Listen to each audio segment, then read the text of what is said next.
Hello everyone, and thank you Alison for inviting me today. My name is Claire Middleton and I am the founder of Berkshire School of English and the co-founder of EduCafe.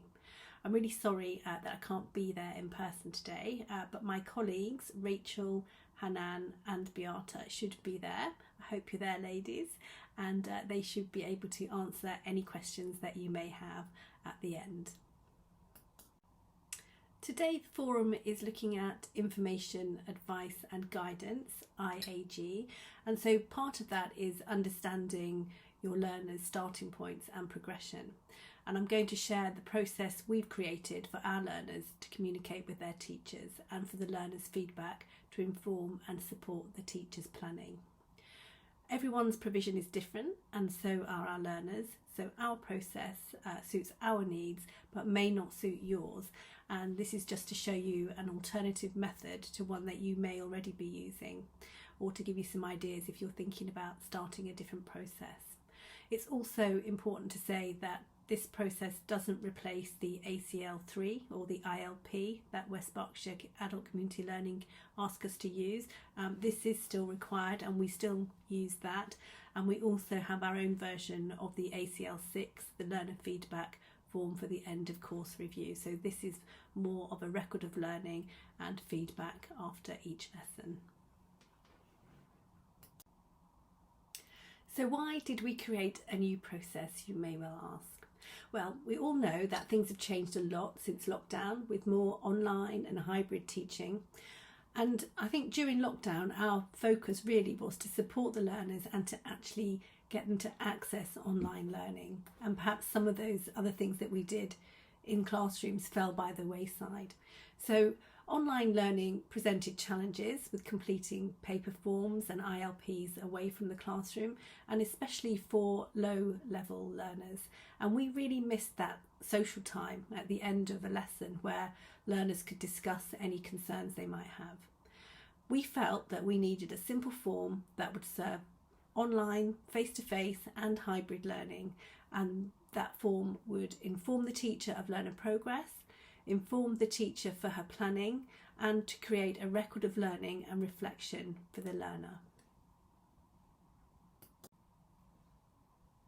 So at this point I just want to say that you should all have a printout that Alison's given you of the QR codes that we use. One is a guide to the individual learning plans that we give to our learners, and the other is a code for our sample lesson feedback form.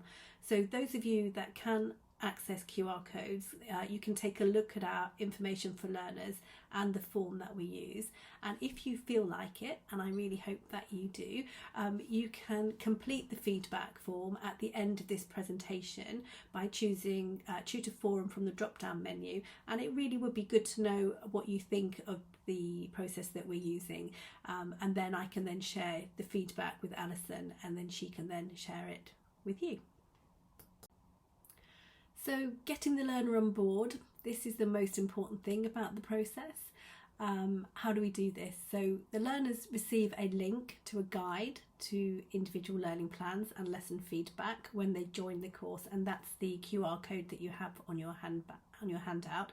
And because they really do need to know about their learning and progression from the beginning. You can read our guide, as I said, by scanning that QR code on your handout, and learners can also translate this in their own language if their internet browser supports this, and most do these days. Essentially, the guide explains that the ILP is an individual learning plan, it's about them, and it's a record of their learning and progression. So sticking with the subject of getting the learners on board, how do we make this work? Well, it really is up to the teachers to make this a positive experience for the learners. We need to remind the learners that completing online forms is actually a life skill these days, and everyone needs to know how to do this. Learners should already know their email address to complete forms, and if they don't, this could be a learning opportunity or a homework exercise. And copying text to complete the learning outcomes improves their spelling and is an opportunity to reflect on their lesson. And they also need to know what they're learning and why. So it's important that the learners can say if the learning outcomes were too difficult or if they need more help. It's also an opportunity for teachers to recap the learning and to check that learning has taken place. And finally, it's important that the learners are involved in planning their own learning. In practice, how does the online form work? Well, it's a simple process. The lesson takes place, the learner completes the form, the emailed ILP is received by the teacher and a copy automatically sent to the school, and the teacher can respond to the learner directly, and the teacher's planning is informed by that feedback. And I should say here that each teacher has their own ILP form, so they only receive their own learners' feedback. So what are the pros of this process? Well, you may have your own ideas, but for us, the pros are embedding digital skills. Online form filling is a life skill, as we've said before. It encourages learners to reflect on lessons and what they've learned or need more help with, and it informs the teacher on her planning. In fairness, we also have to talk about the cons, and again, you may have your own ideas, but for us, the cons of this process are it can take a chunk out of the lesson, at least until learners' digital skills improve. But as I said, these are important skills to learn. Getting the learners on board, this can be a challenge. Learners don't always understand why they need to do this. So again, the teacher will need to keep reminding them and making this a positive experience.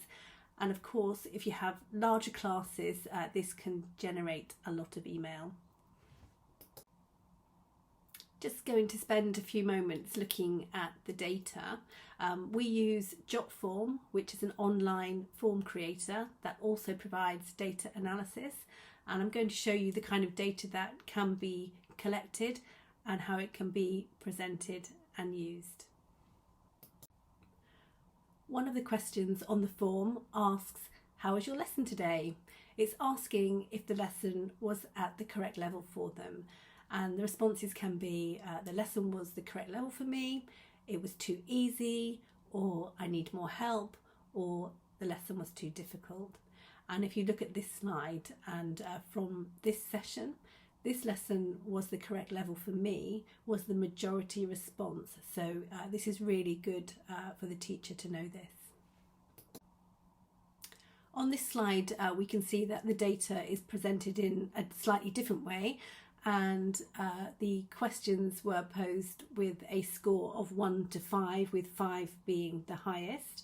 And we can see that the majority responses to these questions were the lesson information was useful, the lesson was well organised, and for online lessons the learning material was accessible, and again online lessons, audio and visual connection was good.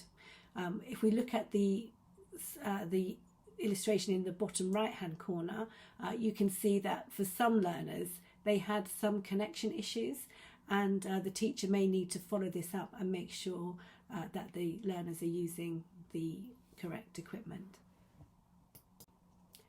The next question asks the learners what they liked or learned from their lesson, and this gives the learner the opportunity to write something in their own words. So again, not only is their response important, but also the way in which they've written it, so we can check their English, their grammar, the punctuation, all of those things which are important. And I'll just choose a few. So somebody said, I like the theme of the lesson, we learned a lot of new words, each student was able to talk about his or her favourite sport. Another student said, different exercises were used in the lesson, I like the practice with the subject or object pronoun, and using should for advice. And this is really helpful for the teacher to know what is working well in her lesson. And here we can see the kind of things that the learners need more help with. So again, I'm just going to focus on a few things. One learner said they would like more speaking practice. And another says, I still find it very difficult to understand tasks by ear, so there's a listening issue there. Our lesson was good, but I have problems with pronunciation. I know some words, but people can't understand my meaning because my pronunciation is not correct, so I need more help. Another says, I'm not good at listening to speech, so I often don't understand what I need to. And another said, speaking, spelling and talking more. So if you look at that feedback from a group of learners from one session, it's a very clear indication here that this class needs more speaking and listening practice, and really important for the teacher to know this so that she can plan to include more of that in the future lessons. So how is the feedback received by the teacher? You can see the email response in this slide, and once the learner has submitted their ILP feedback form, a submission copy is sent to the school and to the teacher by email. And in this example, you can see that the learner found the lesson too difficult and needs more help. The teacher can reply directly to the learner to offer additional support, and if other learners also found the lesson too difficult, the teacher can revisit the topic next lesson, and it's very clear. It's a very clear form that comes back from Jotform, and it really is very easy to understand. So if you do kindly fill in the sample form at the end of this presentation, you will get a copy of your submission looking just like this, so you can see for yourself what the learner receives. So what do Berkshire School of English teachers think of this process?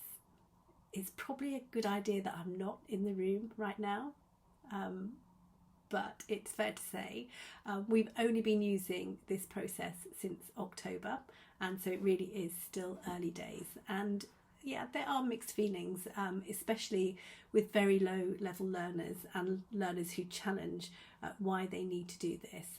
And I am sure that Rachel, Hanan and Beata will be very happy to answer any questions that you may have and to share their experiences of using this new process. That is it from me. Thank you so much for listening, and once again, please let us know your thoughts on our ILP and lesson feedback process by scanning and completing the sample ILP form.